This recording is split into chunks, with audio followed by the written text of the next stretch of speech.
I don't care, what these proposed settlements and all this, MLS rules, none of that matters if you nail the model that serves the consumer at where they're at, and you're an expert in your market, you're a knowledge broker, you're going to get compensated very fairly.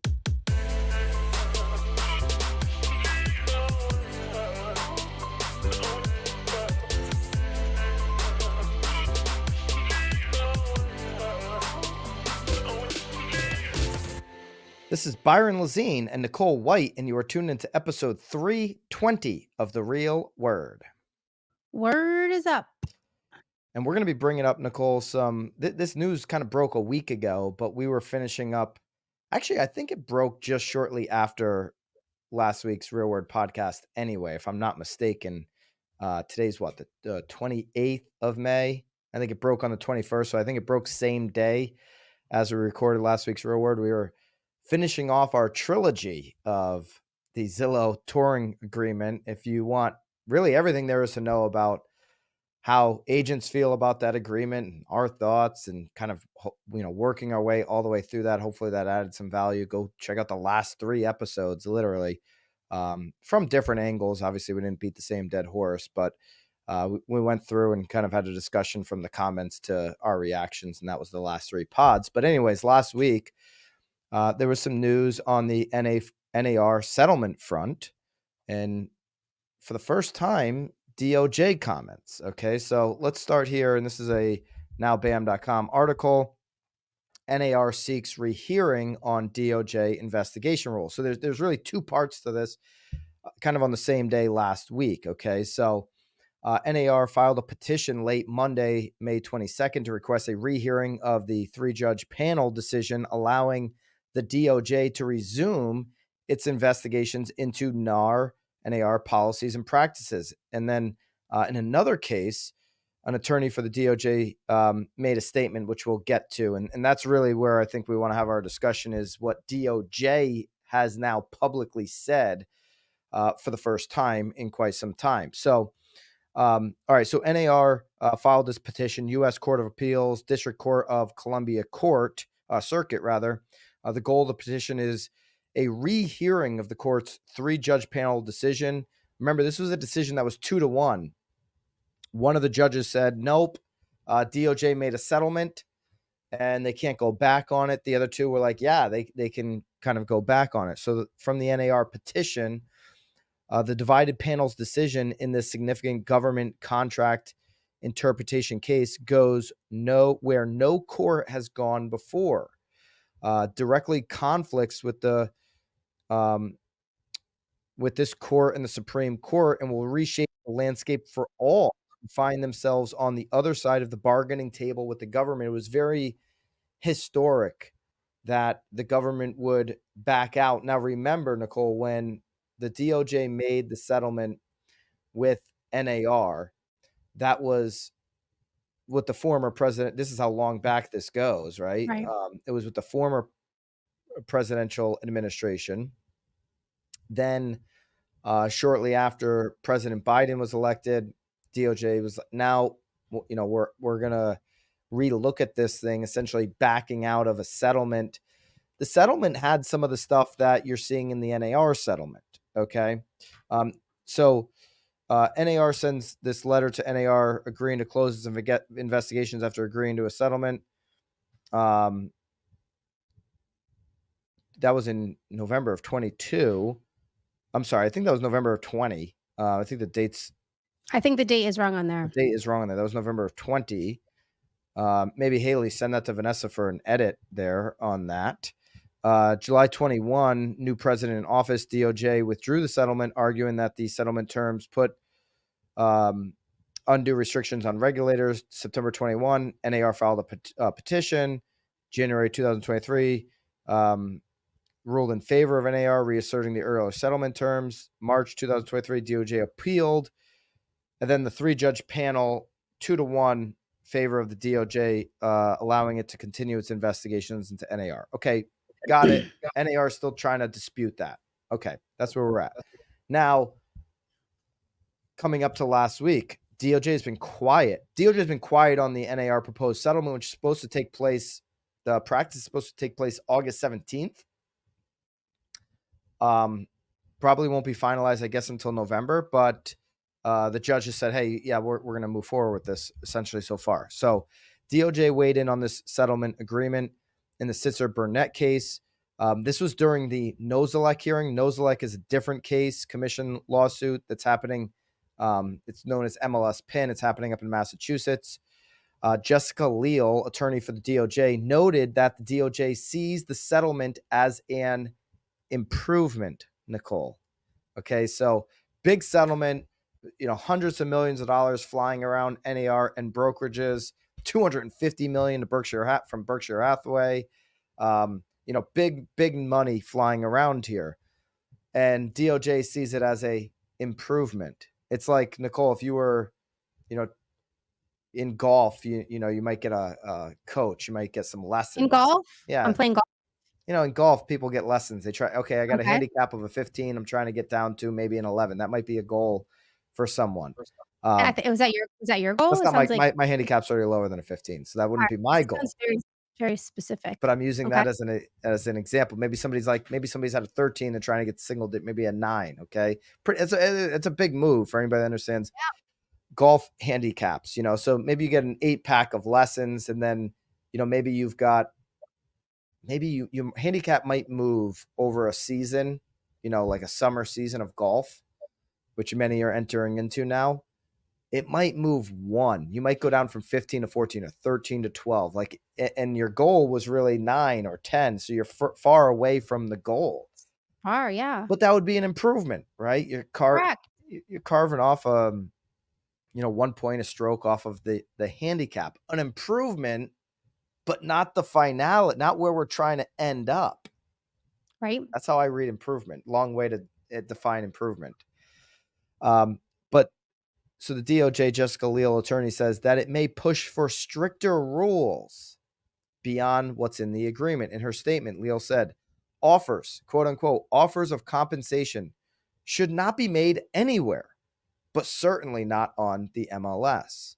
All right, so they're not getting it on the MLS. That's already been decided. And the MLSs and NAR was like, well, the DOJ is not talking about us. They can't be talking about us because our proposed settlement says that offers of compensation aren't in the MLS. So who are they talking about? They're talking about brokers, and they're talking about the forms that are going to be used. Inman also wrote about this and got some commentary. James Dwiggin says it's a shot across the bow. It's my guess that it's a political statement to keep everybody aware of how you are structuring this stuff to make sure you are not creating something that's going to continue the practices that the DOJ and the lawyers of the plaintiff side are trying to get rid of.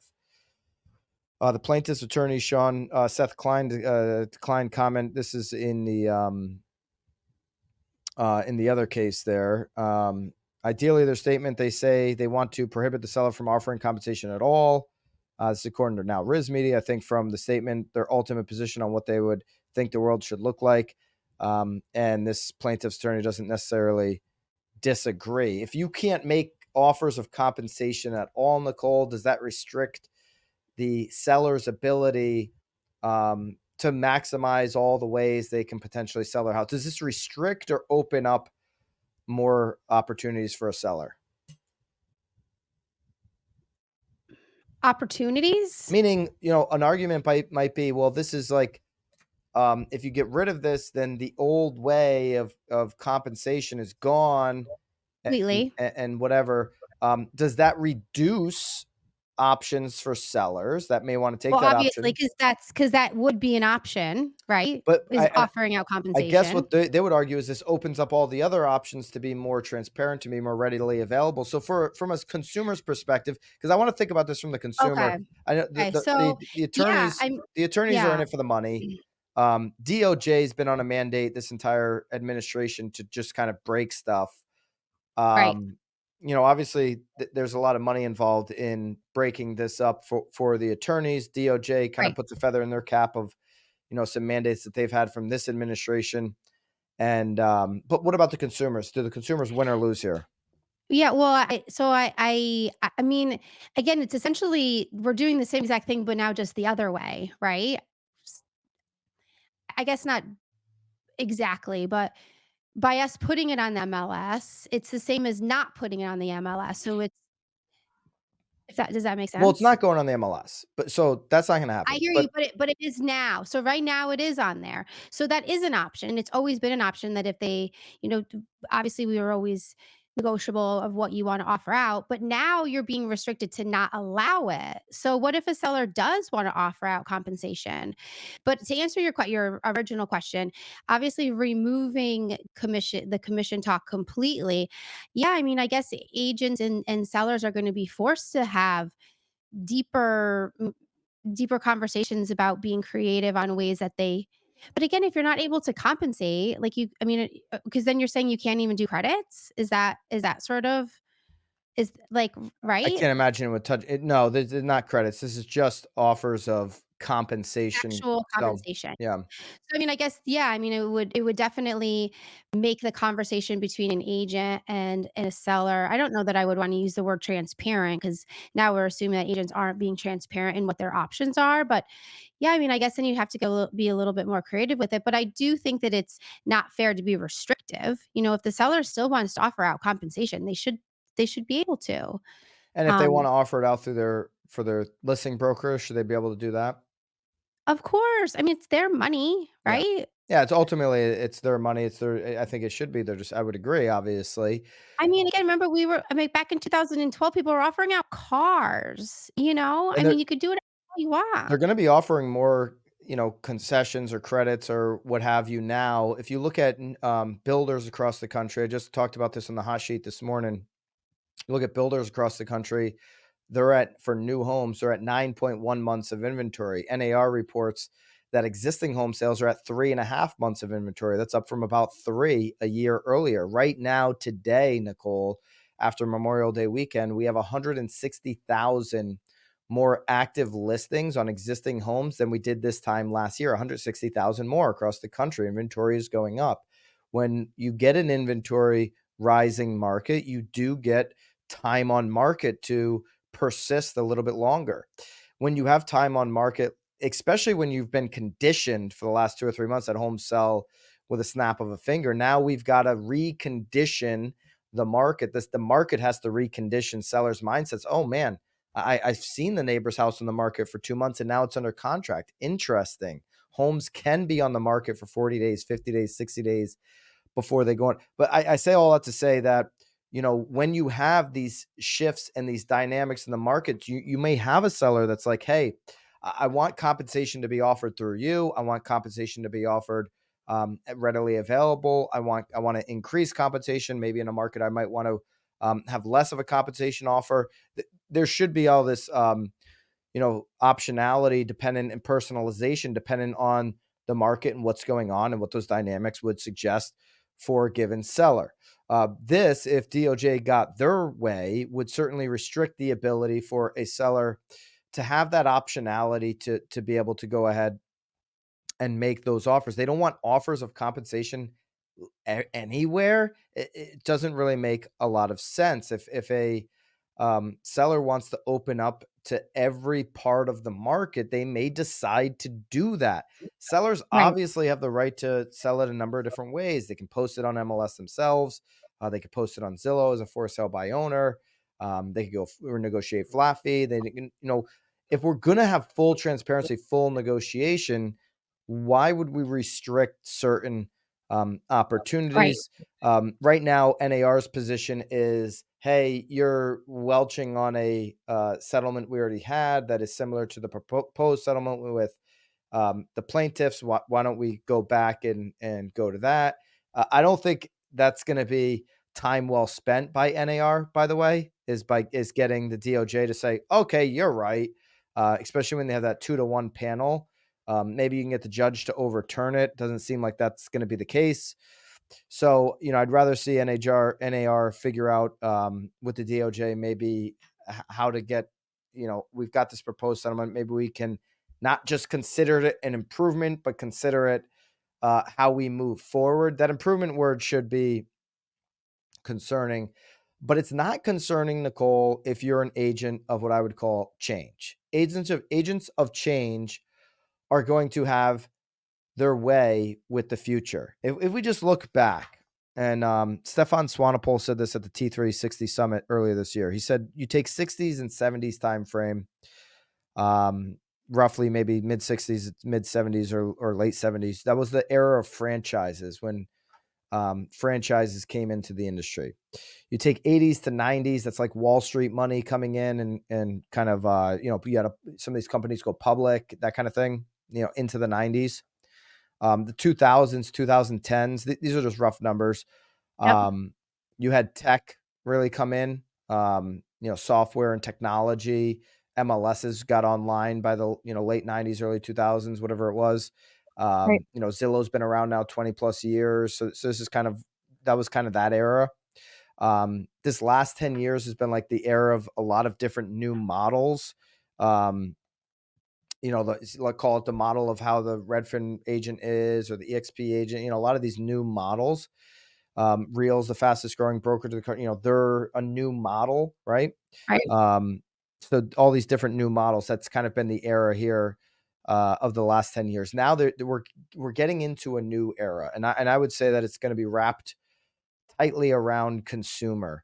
It's going to be centered around them. And when I say agent of change, like the agent that you're going to have to be, and it was interesting to see the debate about the home touring agreement the last 3 weeks here on the pod, on how many agents are taking it from the approach of what protects the agent and Right. their belief that every consumer must do a buyer consultation. But what ultimately does the consumer want?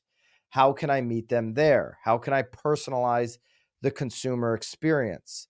You got to look at this entire business through the lens of the consumer, through maybe a different lens than you may have been trained or you may have in the past. The agent that does that, I don't know what the next 10 years is going to be called, the franchise model, the Wall Street, you know, infusion of cash, all of that. There's going to be consolidation over the next 10 years. That's for sure. But the agent that designs their business around understanding that it's their money, the consumers, it's their dirt, it's their wood, it's their investment, it's their risk, it's them, it's not you. It has nothing to do with you. Your board of realtors might come up with some fancy words like procuring cause and code of ethics and all this crap that means nothing to them, and it's their money. So I think the agents that actually build a business model around those needs and those support, that's gonna be the agent. That's gonna be the new it's gonna be called something. It might be wrapped up in some AI word, but that's gonna be the next 10 years. And I don't care what the DOJ does. I don't care what how much money the attorneys make right now on this deal. I don't care, what these proposed settlements and all this, MLS rules. None of that matters if you nail the model that serves the consumer at where they're at. And you're an expert in your market, you're a knowledge broker, you're going to get compensated very fairly over the next 10 years and build a monster business. The future is very bright for that agent that has that type of mindset. Nicole, agent of change, any thoughts on that? No, I agree. I mean, it's unfortunate. It's unfortunate that this is a change, though. Like, I start hearing all the things that you're saying, and you'd like to believe that that was really sort of how everybody was behaving prior, but yeah, I mean, we're gonna have to change. There's gonna be lots of things that are coming at us, and, like we've always said, just, making sure that you have sort of your value there, being transparent, showing your value. So, yeah, no, I mean, I'm interested to see how it all unwinds here. Yeah. And listen, the biggest change that to say that it shouldn't be a big change. I think it's more of the culture of the industry. I do think the boards have had the Yeah, local boards, in fact, have had a lot to do 100%. with um not supporting this, on the face, And what's the average age of an agent? over 56, I believe, 56, 58. Yeah, so, I mean, I think I think 56, 58 years old, are primed to change. I don't think that they're not going to change, the good ones. no, my only point is that, again, over the next 10 years, there are obviously individuals that are older than that. So, the ones that have been sort of in the industry for, what when there was a book, Right. you know, it But it's I think my What? point is the mindset of some of these agents have been conditioned by the board. The board will be, front facing of like, have a code of ethics that says, do what's right for the consumer, but their actions of like, once you get into behind the thing, you've heard of cases where it's like the agent's like, or the consumer's like, I want to work with this agent, but then the board doesn't compensate that agent. They compensate the procuring cause agent. And Right. the consumer's like, I don't even understand that. I'm just telling you this is the agent I want. And the board doesn't care. And so their actions behind the scenes have often been opposite of what's personalized and great for agents.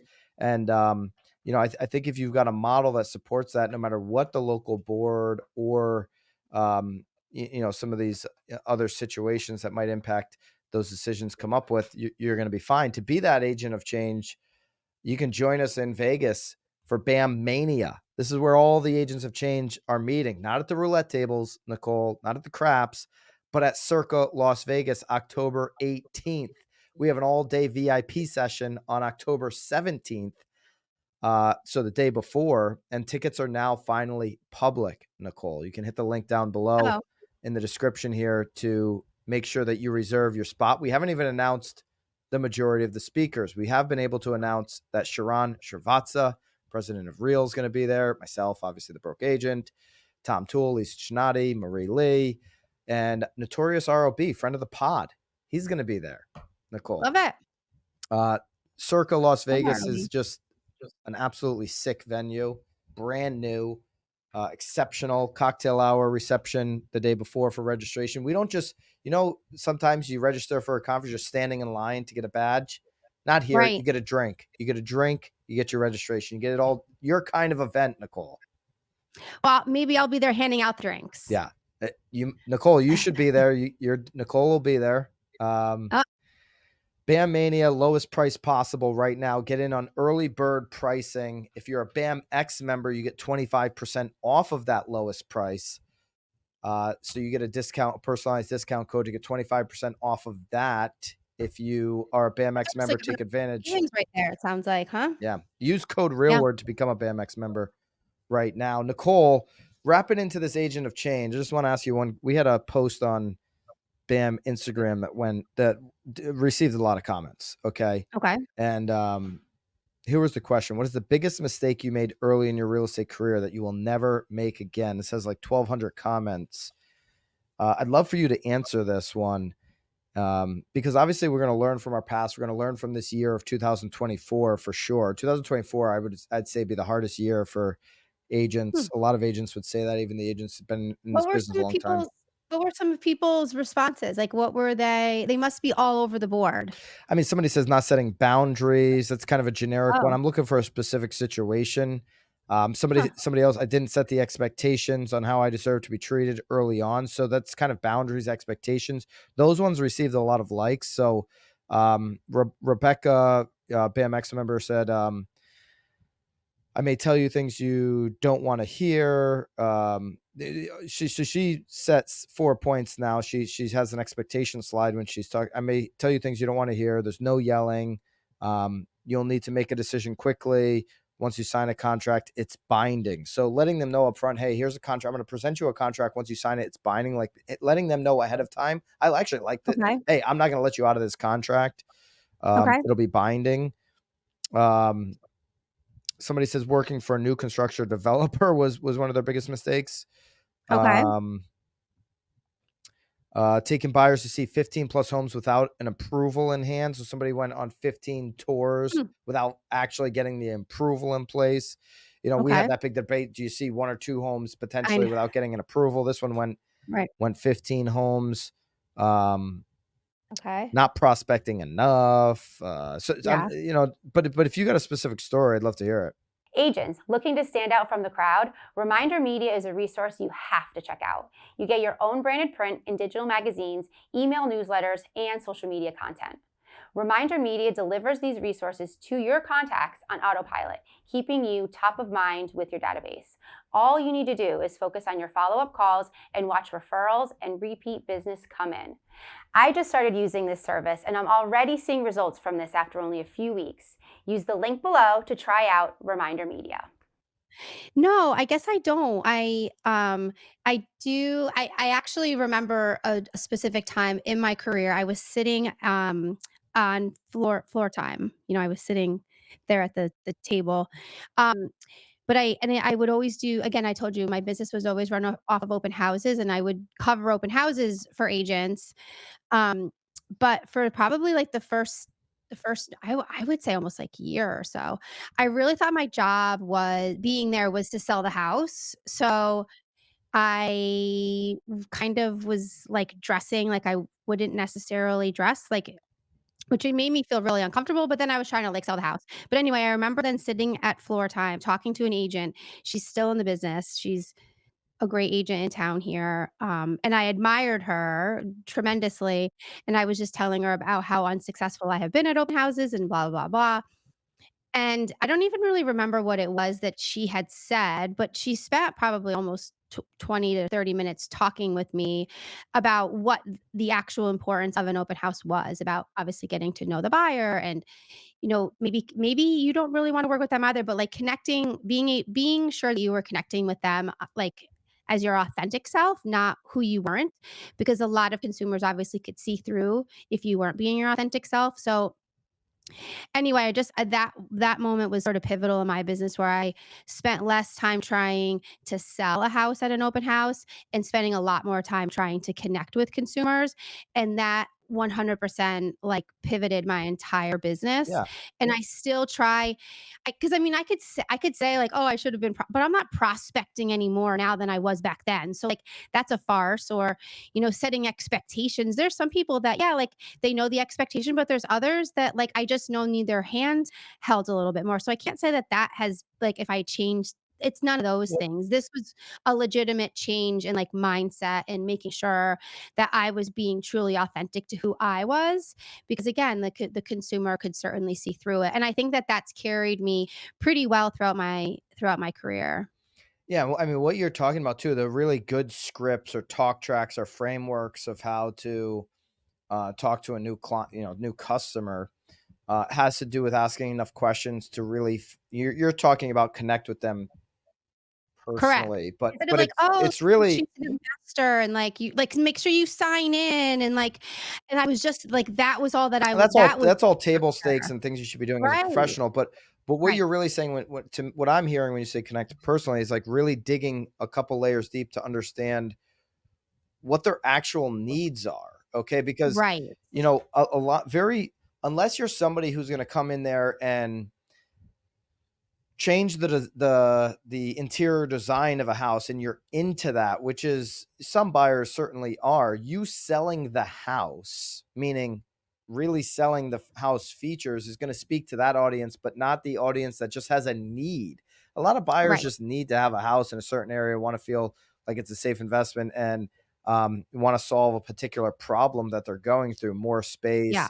a better layout, closer to a school, closer to, these Well, type but of you need to things. make sure you're listening to that. You're not just listening to the 4 bedrooms, 2.5 baths with a finished lower level. Like, you're hearing them, like, inadvertently talk about, like, a dog, and, like, you have to listen to what that dog's name is so that if they, "Oh, look, this is a perfect, like, yard for Lucy." Yeah. Like, it's just, like, those sort of small tweaks or yeah, I mean, yes, Yeah. So, all right. So I you're understanding people's needs.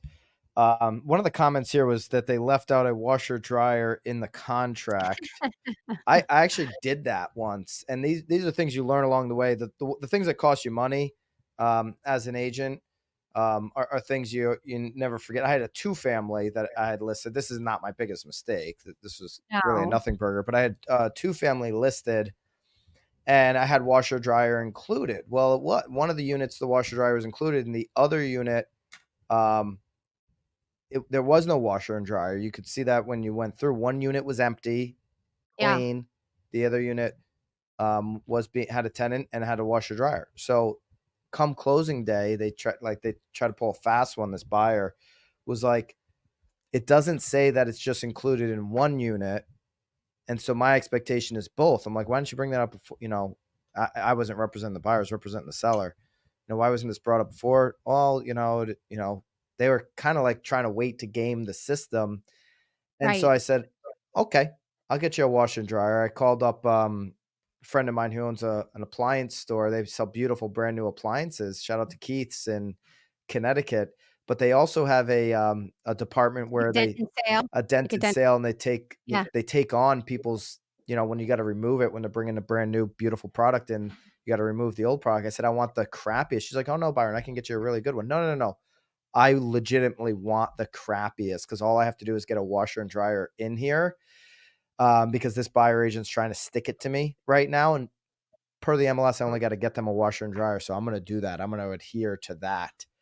$75. I pulled that off. Yes, I'm a little, maybe that's the biggest mistake I learned from that is don't be vindictive. Well, but I mean, they took the washer and dryer, They had right? to. I mean, there was nothing to hold up them. closing. They just needed per MLS washer and dryer. I got them a washer dryer. Yeah. But Yeah, I mean, I think what you're saying there is to not assume anything. don't assume that. You got to be very clear. I can get through Oh, for a story on sure. one of my personal deals, where an agent made a huge mistake on one of my deals, not you, Nicole, different state, cost me upwards of $60,000 at least. I can get into that Yikes. another time. I mean, me personally making a big mistake. I've told the story before. It's like just firing yourself, getting so frustrated with the seller's emotions, that you fire yourself, and then 2 days later it sells with another agent. I've told that story in the past, but that actually happened to me. I had a listing for 4 years.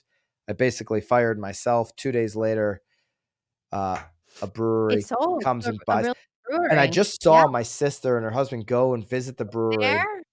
Yeah. Ruh-roh. And it stings me every time. There was all this PR. 2 Yeah. days later, there's all this PR on this property that I had to list it for 4 years. But I got so frustrated with the seller, and that I just let talk about binding contract. I ended the contract saying I'm going to save myself time. And you know what? You don't save yourself time or money by eliminating a deal, or eliminating a listing opportunity. And so, just don't be in the business of that. Don't no matter how hard it gets, don't let a seller's emotions or a buyer's emotions get Yeah. you emotional. Okay. You've got to continue. Like Bill Belichick used to just get up there after games for the Patriots, and he'd say the same thing over and over again. We need to coach better. We need to train harder. We need to play better. They'd ask him another question. He'd say the same thing. Yeah. Not emotional about the situation. It's interesting. I just watched on Amazon, the Blue Angels documentary. Have you seen it Never yet? heard of that. Oh, you should watch it. It's sort of that same thing because again, at any moment, if they're like flying within inches of each other, and it's just like if you even flinch for a minute, but it very much talks about, obviously there's never perfection, but always sort of working towards that. But you got to watch it. It was really good. I watched it last Yeah. night. And with this new chain, Agents of Change, can't strive for perfection, but you can strive to get a little bit better every day. So a little bit different of a pod here. We had a whole bunch of stuff in there, some stories, some DOJ, NAR. Hope you guys enjoyed it. Let us know what you thought in the comments down below, and we'll see you guys next week. At BAMX, we listen to what real estate professionals want and need. That's why our platform is filled with sought-after courses, content, and tactical assets for your business. And that's why we launched BAMX in a box with templates and scripts done for you, delivered each Friday. The best part? It's not coming from panel pontificators who bought their followers and don't sell any real estate. It's coming from top agents, team leaders, and content creators in the industry. It's education that actually shows you how to do what you need in today's market. And now it includes editable templates and scripts so you can easily deliver that knowledge to your database. Every day, we continue to add more content into BAMX, into our private Facebook community, content that works, content that our members have exclusive access to daily. So do not wait any longer. Use code REALWORD and join the thousands of agents taking their business to the next level today. Code REALWORD for 10% off. I'll see you in BAMX.